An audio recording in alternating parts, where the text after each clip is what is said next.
Hello everyone, my name is Kayla Alcorn. The sport that I chose is soccer. The position that I chose is a forward, and I chose females at the high school level. For this training cycle, I chose that aerobic is included in all 4 cycles and the rest of the categories as needed.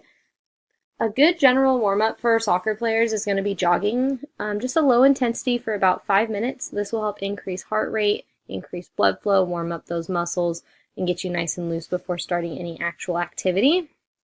The specific warm-up for soccer players would be something along the lines of a passing drill. This is a moderate intensity. It does focus more muscle groups, get you warmed up. The reason this is good to do for about 5 minutes to warm up is because passing is used a ton in soccer and it will help you improve game performance. So we have 4 mesocycles: the off-season, preseason, in-season, and post-season. So for the off-season, the primary goal of this is basic strength, and we're going to say that the level is beginner. Some female soccer players are just coming into it. They could be on the junior varsity team, or they could be on the varsity team, so we will stick with beginner for this. Something they can do for speed is quick runs, forward and backwards. Plyometrics is lateral jumping, powers, sled towing, core, side planks with side sweeping, assistance leg press with weights. The leg press helps assist them with that weight.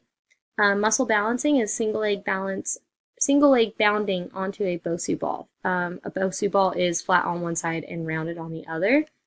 Sport specific is sprinting drills, injury prevention, squats with a toe raise, and aerobic is running with planting and cutting.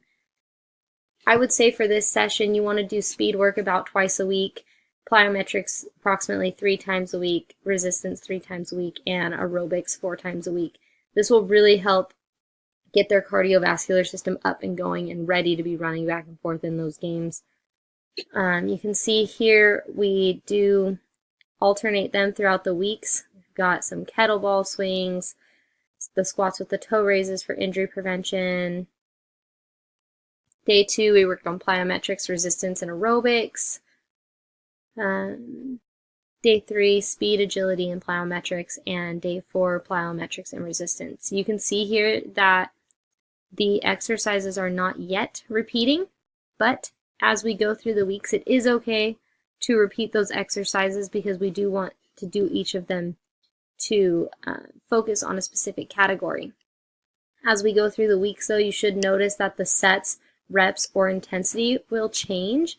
It is important that after an athlete has done the exercise approximately 3 times, that one of those frequencies, intensities, or sets gets changed in order to keep the body going and show improvement instead of just maintenance. So we can see week 4 here. Week 5, we keep increasing intensity there. And lastly, week 6. I kept this format for most of my cycles because it is important to change that up on the body. For mesocycle 2, this is preseason. I put the primary goal is aerobic endurance. Again, we're at the beginner level because they haven't yet started playing and they could just be coming into soccer. For this preseason, I think it's important for them to focus on their speed and their plyometrics and sport-specific exercises. For this frequency, speed should be done about 4 times a week, plyometrics and resistance twice a week, and aerobics 3 times a week. Again, here we can see in weeks 1 through 6 that we are alternating days besides speed because we want to be doing that every day. Once again, the sets, reps, or intensity should be increasing as the weeks go on. We are repeating exercises because we are focusing on those specific muscle groups. In these first 2 mesocycles, I tended to focus more on lower extremity with just a couple upper extremity drills because soccer players are mostly using their legs and their arms are typically just for throwing in the ball, unless they're the goalie. Then they work on those arms a lot, but we're doing this for a forward position. So again, 6 weeks of exercise with increasing sets, reps, or intensities. We can go back up here to mesocycle 3. This is in season. For in season, I figured the primary goal is plyometrics, and they're at intermediate status now because they're in season, so they have started playing. Since they're playing, they're doing a lot at practice, they're doing a lot of games, so they are getting a lot of exercise on their own. I think that the exercise for in-season should be plyometrics, sport-specific, and injury prevention. For female soccer players, especially at the high school level, ACL tears are a huge concern and one of the most common injuries in the field. So I think injury prevention is something that really should be focused on for these women. I think that the plyometrics and the resistance should both be done twice a week, and injury prevention should be included once a week. In order to alternate those, we can put them on the same day as seen here, injury prevention the next, and then start alternating them. Once again, we are changing up sets and reps and intensity, trying to keep that increased pace so they are getting better. I kept it light during this because, like I said, these female soccer players have tedious practices. The coaches practice them typically before and after school, and then they have games throughout the week or the weekends. So they are getting plenty of aerobic exercise with that, plenty of sport-specific exercises. All right, and then the fourth mesocycle. This is post-season. We're going to focus on active resting and keeping condition. It is important that even though it's an off-season or post-season, that they keep their condition up for the next season.